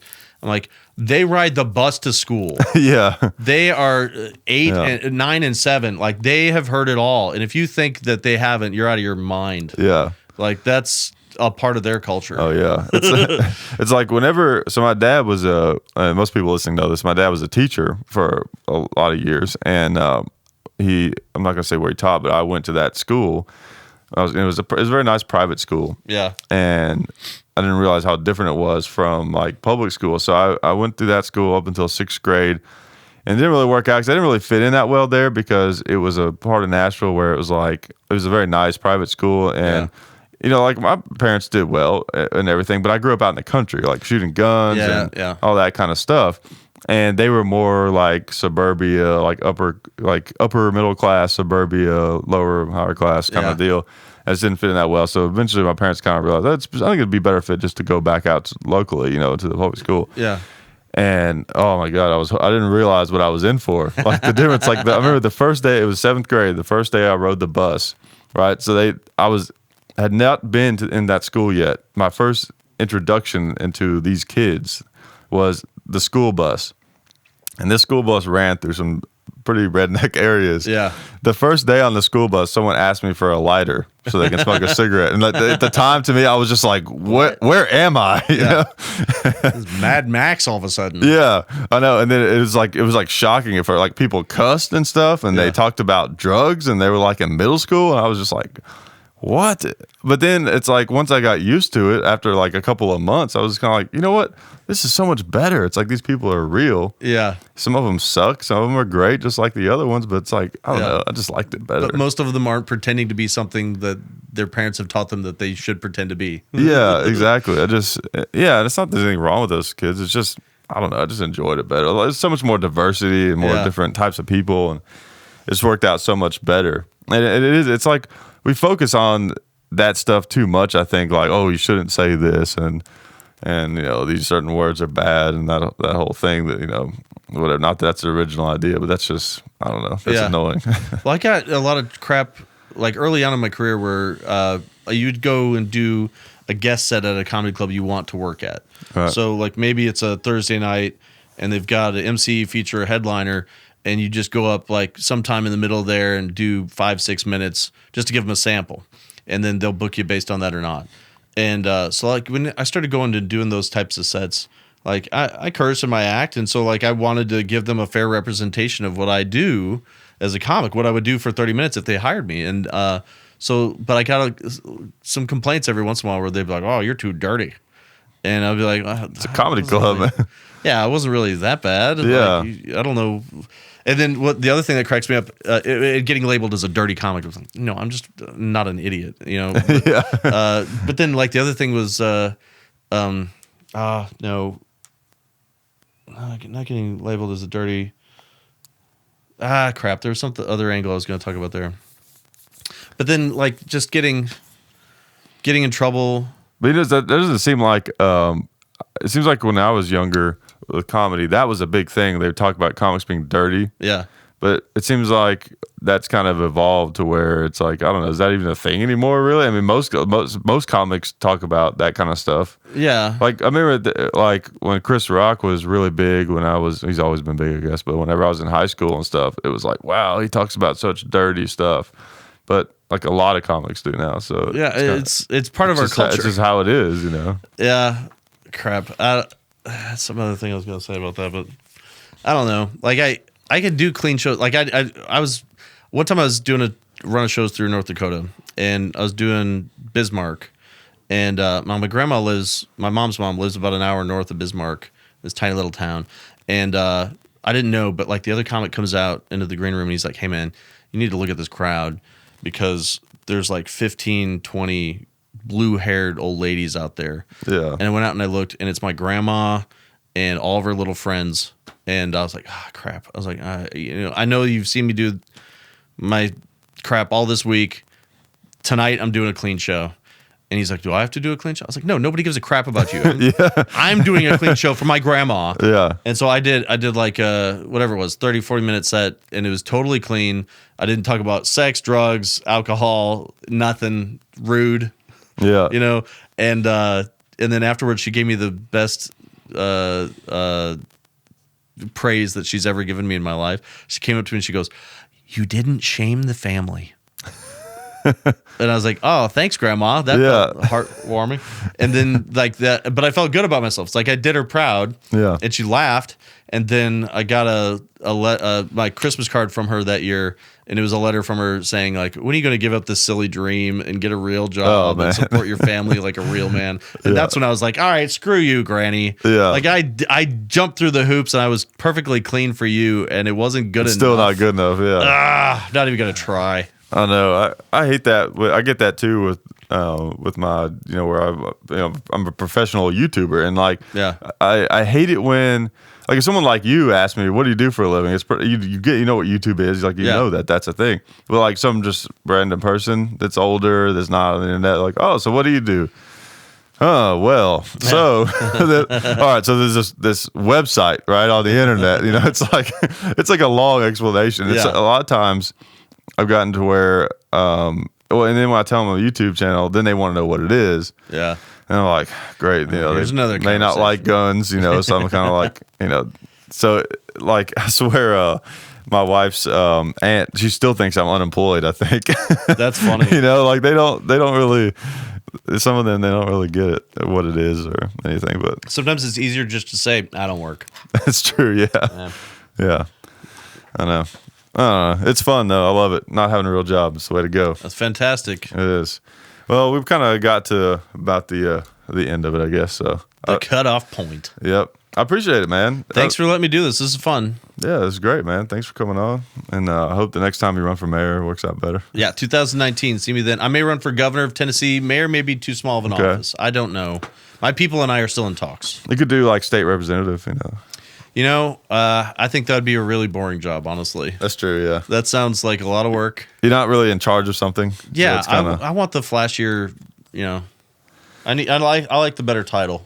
I like a singular position. I don't want to be one of many. I'm thinking about running for CEO of Google. I think I'm going to try that. Go ahead and pursue that. That sounds good. All right, man. Well, I'll, we'll do it again sometime. Absolutely. Yeah, man. All right. Go to my website, chadriden.com. Yeah, chadriden.com and then nashvillestandup.com. Yeah, if you're in the area, Nashville Stand Up, come see me at a show. Or if you're not, just go there anyways. Yeah, please do.